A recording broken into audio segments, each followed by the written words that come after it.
Welcome back to the next episode in DC's newest Absolute Universe comic series, Absolute Superman, Chapter 3. Unlike the first two installments, which explored the future and present, this time the entire story takes us back, exactly 6 years ago, to the blazing red homeland of Kal-el, the planet Krypton. At that time, Kal-el was just a shy little boy, slow on his feet with poor coordination. He failed the entrance exam to the prestigious Law Academy, the elite training ground for Krypton's law enforcement, and his academic record wasn't any better, crushing his dream of entering the Science Institute early on. With no other path, Kal-el was funneled into the default destiny to become a laborer for life, like countless generations before him. But to him, that didn't matter. All Kal-el wanted was to spend each day with his parents, his little dog, and the small school nestled in the red-soiled countryside.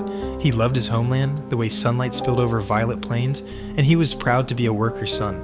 Today was a special day, a family outing. They left behind the bustling city, followed the path through the purple flatlands and rose-colored hills, and ventured toward the Solar Rock region.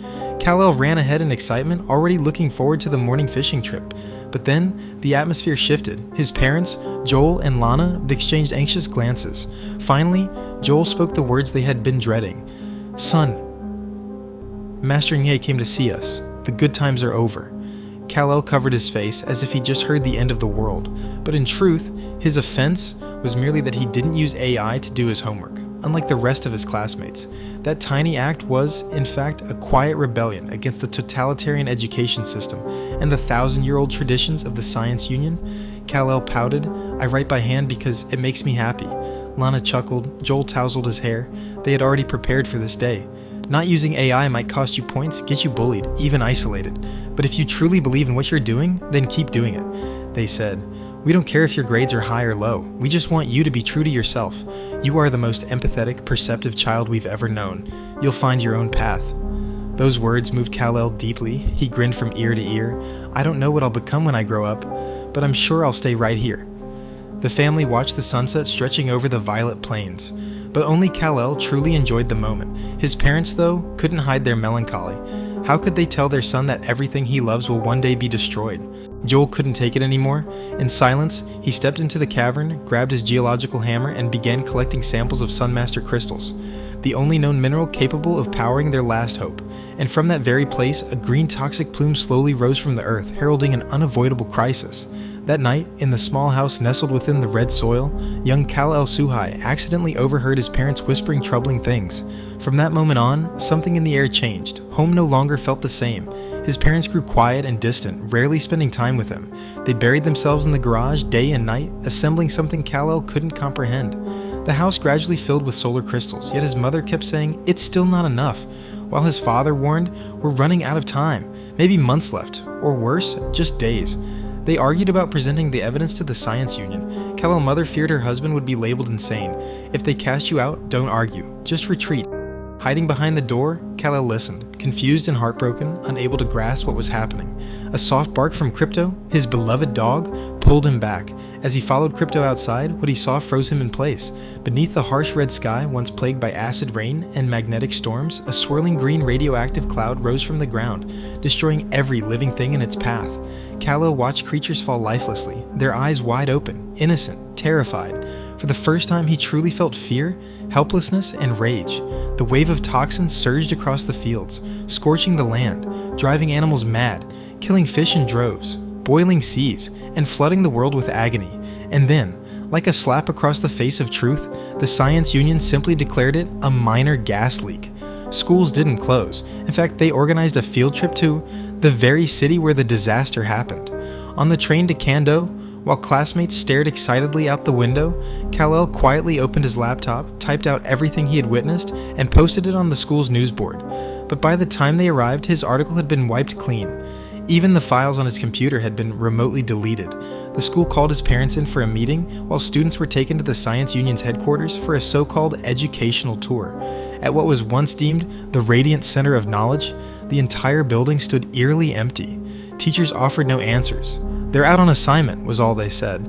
But at that very moment, Kal-el accidentally wandered into the wrong corridor and came face to face with security officers escorting his father, Joel, out of the building in handcuffs.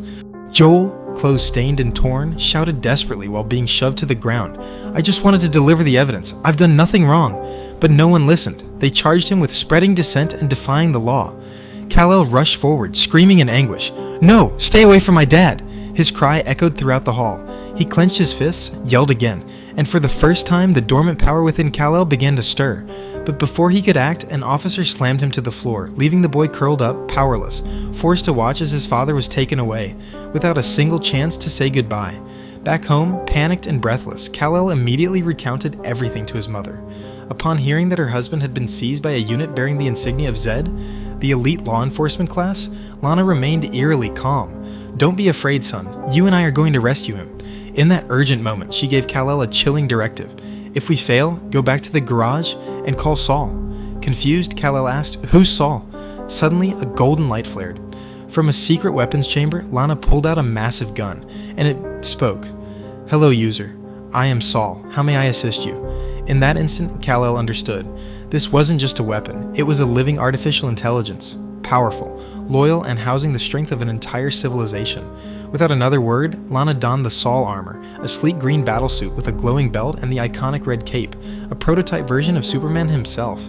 No speech, no hesitation. She launched toward the Central Law Enforcement HQ, blasting open the gates with a molten cannon strike, reducing all defense systems to ash and flame. Amid the chaos, their small family dog, Crypto, played his part, taking down a guard and helping Joel escape.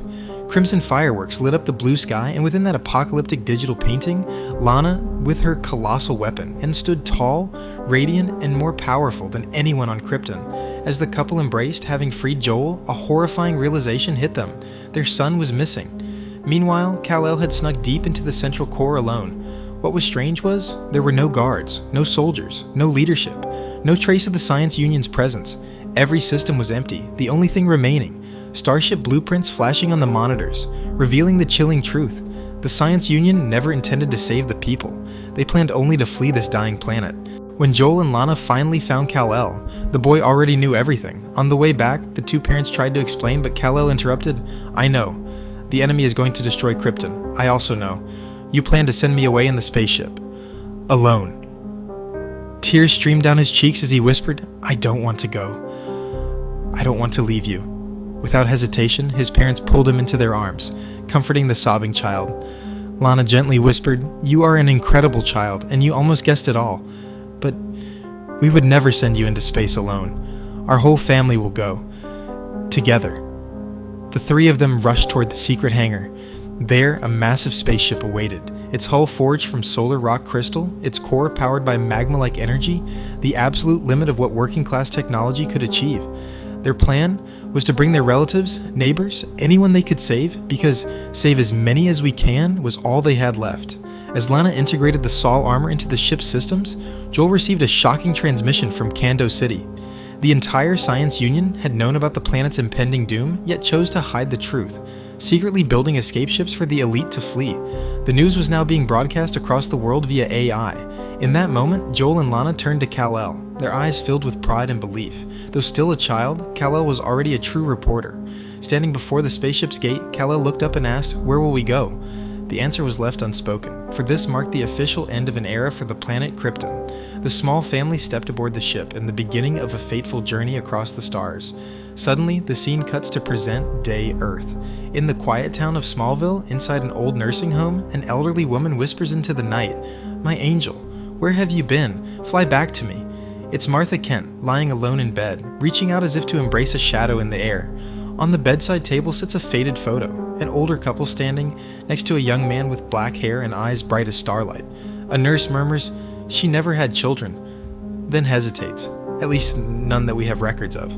Perhaps once upon a time she met Superman, maybe only for a brief while, and for some reason, they were separated.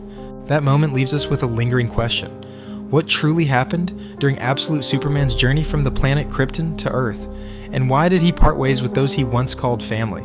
The story may have ended, but the journey of the Absolute Universe is just beginning. As Absolute Batman, Absolute Wonder Woman, and Absolute Superman continue their rollouts, fans can only wait, eager to uncover the remaining pieces of this vast puzzle. Truth, sacrifice, and hope in a universe unlike any other. If you enjoyed this recap, don't forget to hit follow and show your support. See you in the next episode. Blast off Galaxy.